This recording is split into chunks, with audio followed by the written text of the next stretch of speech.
What's going on, everybody? This is Dan D'Ambrosio here from NexToronto.com, here to give you guys some website and internet marketing tips that are going to help you build quality websites and get ranked. So for today's video, we're actually going to talk about outsourcing. Now, for those of you who don't know what outsourcing is, it's just essentially hiring somebody for a particular job or a service. Kind of like the same way you'd hire an accountant to do your accounting. Now, you may have also heard of offshoring, and offshoring is essentially just outsourcing overseas. Now, for the sake of this video, I'm just going to refer to it all as outsourcing, and I'm going to be speaking in terms of hiring freelancers online for digital projects, kind of like graphic design, web development, and that sort of thing. I'm going to give you guys the pros and cons, and I'm going to show you guys a website that I like to use when I want to hire freelancers online. Now, there are plenty of websites available online that allow you to hire freelancers. My personal favorite is actually Upwork.com. However, there are several others. Now, the thing that makes outsourcing so appealing to most people is the fact that you could hire somebody for a fraction of what you would be paying somebody here in Canada, the US, or the UK, for example. Now, that sounds like a sweet deal. However, there are disadvantages.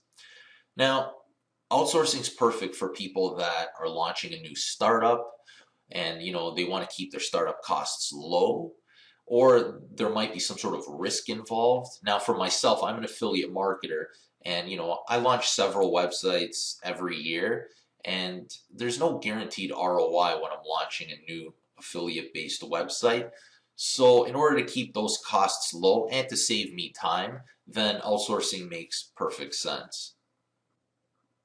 So let's go over the pros and cons of outsourcing. I'm going to start off with the pros. Number one, it's definitely cost effective. As I mentioned before, I've hired people for as little as $2 US an hour, and that is a huge drop off from what I would be paying a local web developer here, for instance, who would probably ask for 30 to 150 bucks an hour, depending on what their skill level is or their experience. Number two, it increases efficiency. So while I'm looking after more big picture duties, I can hire several freelancers to look after much smaller tasks. Number three, I can hire an expert. Now, I'm sort of a jack of all trades, so I can do everything from graphic design, I can do coding, I can do SEO. However, I'm never going to be as good as somebody that spends their entire week doing one of those things. Number four, it could save you plenty of time, which kind of goes with number two, but rather than me actually doing the work or racking my brain on a particular task, I can hire somebody to invest their time rather than spend mine. Let's talk about the cons of outsourcing. Now, up until now, it probably all sounds very appealing, especially the fact that you can hire somebody for as little as $2 an hour. However, it does come with its caveats. Take it from someone who's wasted hundreds, if not thousands of dollars before I figured out how to outsource effectively. This is why I would say outsourcing isn't just a service, but a skill. Now, let's go over 4 cons of outsourcing. Number one, communication. Now, if you're hiring somebody for $2 an hour, chances are they're probably from a country where English isn't their first language. One way to improve the communication is to prepare a project document that outlines all your needs, along with screenshots. You have to make it as specific as possible.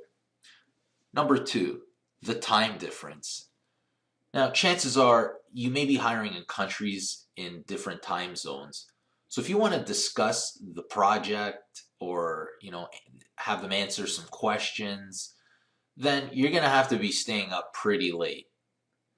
Number three, response time and deadlines. Now, I've often found that response times are pretty sluggish, and it's rare that a freelancer completes their task on time. In some cases, I've even had freelancers go completely MIA, and I've had to hire a new freelancer altogether and brief them on the task and pretty much start from scratch. Number four, quality of work.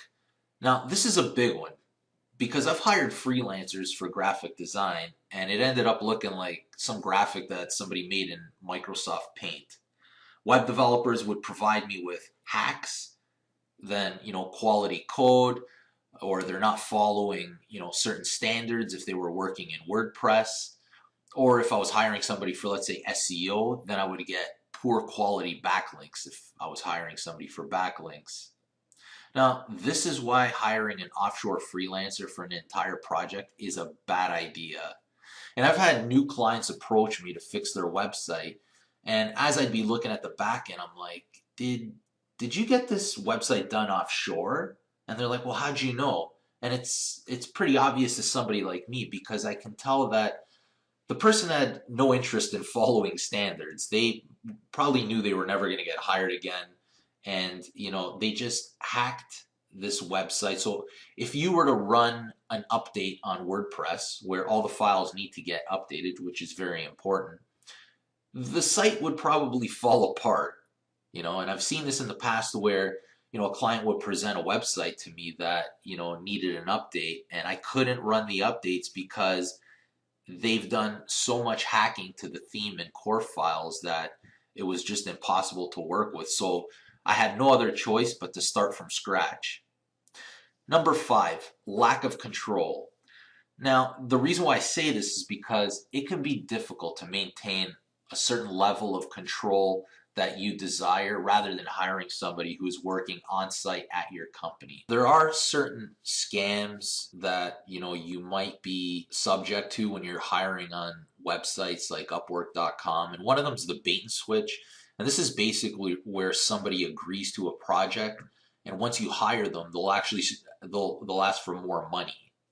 So whenever I hire, I usually specify this is the amount I'm willing to spend, and I'm not willing to increase that amount. And before they get hired, I'll still, run that by them one more time, just so they understand that, if by any chance they ask for more money, then I'll just cancel the project altogether and hire somebody else. I know that sounds kind of harsh, but there's a lot of freelancers out there that are just trying to take advantage of people. And another one is actually, one guy tried to extort me about a couple months ago, and I'm going to put up the conversation I had with him on the screen. Now, whenever I hire a freelancer to work on a website, I would never, and I repeat, never hire somebody to work on a live website, especially if it was for a client, which I rarely ever, hire a freelancer for. I'll usually just do the work myself. But what I would do is make a copy of the website, and I would put it on my server, and it would be the exact same website, give them all different credentials than the original website. They could log in, and whatever changes they make, I want it all documented. I want to know every piece of code added. I want to know which files were modified. And when they're done, then they would submit a document, which is what I asked for, or a list of changes, and then I would go ahead and implement those changes onto the live website. Now, about a month ago, I hired a guy, and he went to go work on the replicated website on my server, and this guy said, I'm not going to do the work, but you're going to give me the money. And I said, well, no, I'm not going to give you the money. You have to do the work. And he tried to extort me and say, well, I'm going to delete your entire website if you don't pay me. So I took a screenshot of the whole conversation, and before it even got too far, I had already changed all the credentials, and I probably trolled the guy for like 20 minutes of just pretending like, I was shocked and scared. But the reality is that, I already took the necessary precautions if something like this was ever to happen. So just keep that in mind if you ever hire a freelancer to work on a website. Unless the website means absolutely nothing to you, or it's your own personal website, then maybe you can get them to work on the website. Like, you'd really have to trust the person. But for myself, I'd rather just replicate the site on my own server and get them to work on the site there, and just provide a list of the modifications. If you're not going to create a development environment for your freelancer, then I just highly recommend saving a copy of your website locally. This way, if the freelancer does anything to your website or messes it up somehow, you can always revert back to the previous copy. Now, there's plenty of outsourcing websites available. As I mentioned before, my personal favorite's Upwork.com. What these websites do is allow you to post a job online, different freelancers bid on the job, and then you could select the freelancer of your choice. Now, let's post a job online. It's fairly easy. I'm going to assume you guys know how to register to a website. If you were to register to this website, it only takes a couple minutes. You're going to have to link up your credit card. And now let's just click on post a new job, which is going to bring up a pretty easy to fill out form. Now, what I would also highly recommend is creating a Word document that has all the specifics of the job that you're looking to have completed. So what we can do here is we can click on reuse previous job if we wanted to, and it would auto-populate all the fields with a previous project that you've hired with. Here's a bunch of jobs that I've hired in the past. But for today, we're going to create a job. So we're going to say WooCommerce data entry. Okay, so let's just say we're looking for somebody to add 30 products to a website. I need someone to add 30 products to a WooCommerce website based on an Excel spreadsheet. Simple enough. Data entry is actually something that I commonly hire for. Now, this is a one-time project. How many freelancers do you need? One. What type of skills? You can make it it's optional, but we'll say data entry. The start date, we'll say today. Now, for rate and availability, I always just pay a fixed price. I'm just not comfortable paying by the hour because, I mean, the person could just run the clock. So I'd rather just say this is the exact scope of the project, and this is how much I'm willing to pay. So let's just say we're going to pay 10 bucks for this particular project. Now, in all fairness, you want to treat these people with respect. So while they're working on a project, don't start dumping other stuff on their plate. Save that for a separate project. And if you're happy with their progress, you can always pay them a milestone payment to say, hey, you know what, you've done a great job so far, here's 50%. Now, what's the desired experience level? We're going to say intermediate. In fact, I always choose intermediate.